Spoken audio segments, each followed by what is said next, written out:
Welcome to day number 158 of the Mitzvahs, according to the Rambam, Maimonides. Today we're going to be talking about several mitzvahs pertaining to the sacrifices that were brought in the temple. So we start with positive mitzvah number 60, which is the mitzvah, the obligation that an animal that is brought as a sacrifice must be beyond 8 days old. Younger than 8 days old is considered underdeveloped and not appropriate for a sacrifice.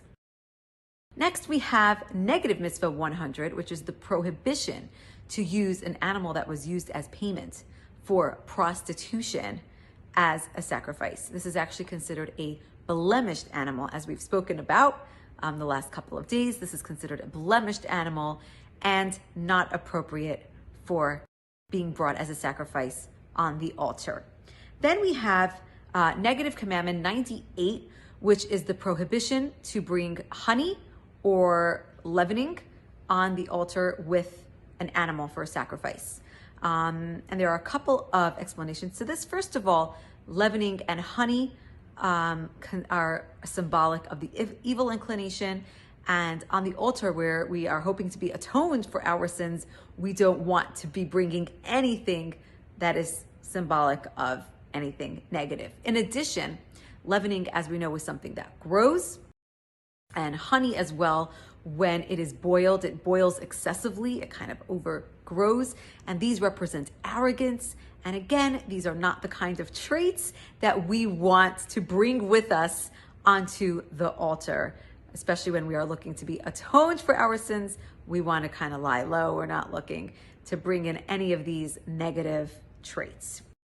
Next, we have the next two mitzvahs. We have positive number 62 and negative 99, which one is the positive that every single sacrifice must be brought with salt, and the negative is that do not bring any sacrifice without salt. That every sacrifice that is brought must be brought with salt. And with this, I'd like to share with you two very interesting explanations as to why that is. When God created the world, if you remember, he on one of the days he separated he separated the waters, and half of the waters went to the heavens and the other half came down below.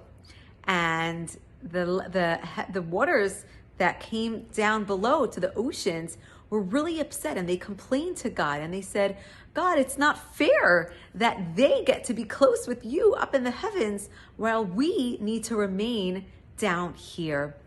And God said to the oceans, he said, I am so touched, I'm so happy that you wanted to be near me, you wanted to be with me. I am going to reward you that on Simchas Beis HaShoeva, when they would pour the water on the altar, which was also known as the absolutely most happiest day that ever was. And it actually says about this day that anyone that has not experienced the joy in the temple of Simchas Beis HaShoeva when the water was poured on the altar has never seen joy in their life. And in addition, every single sacrifice will encompass salt, which is symbolic of the ocean as well. So you're going to be remembered at every single sacrifice. Another interesting explanation is that the world is made up of three different elements. There is the land that is able to be worked on and developed. There is the desert, and there is the ocean. And so the angel representing the ocean came to God and said, God, you gave the Torah in the desert. The temple was built on land, but the ocean is not represented. Why is the ocean not represented? And to this too, God said, you are going to be represented on the altar every single time a sacrifice is given. And again, as we know today, this is not so practical. We don't give sacrifices anymore.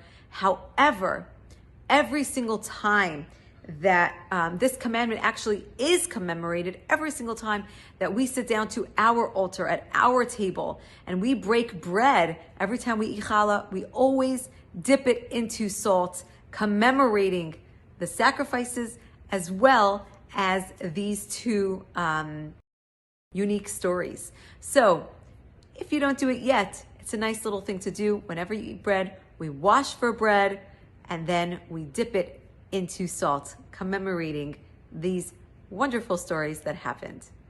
Have a wonderful day.